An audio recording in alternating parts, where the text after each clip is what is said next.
Les maisons de santé se sont invitées hier dans les débats à l'Assemblée nationale à l'occasion du projet de loi de finances de la santé.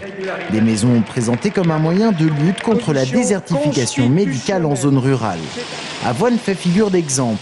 Depuis avril dernier, une vingtaine de professionnels de la médecine se sont regroupés dans ces locaux.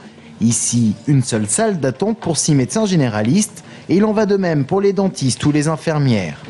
C'est ce qui a motivé ce jeune médecin lorsqu'il a pris la décision de s'installer dans le Véron. Nous ici, on n'était pas touchés par une pénurie particulière, mais en fait le but c'était d'essayer d'anticiper ce qui se passe dans d'autres régions et donc de créer une structure qui pouvait rester attractive pour les jeunes générations. J'ai même pas pensé à m'installer tout seul en fait. Et chez vous, alors, vous avez fait des relevés ou pas? Grâce à un logiciel commun, cette maison de santé a favorisé une meilleure coordination entre les médecins.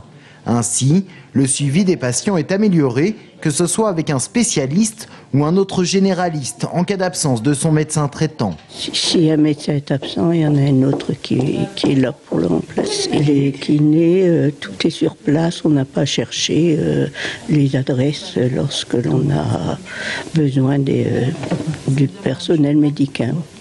L'union fait la force. C'est en quelque sorte comme cela que l'on pourrait qualifier ces maisons de santé. Car entre les visites à domicile et le nombre de patients à voir, l'emploi du temps d'un médecin rural est très chargé, ce qui motive la désaffection pour ces postes. En se regroupant, les médecins peuvent ainsi se dégager un peu plus de temps. Mais ne monte pas une maison de santé tout territoire qui veut. À Avoine, le projet a mis plus de 5 ans et il émane des médecins eux-mêmes.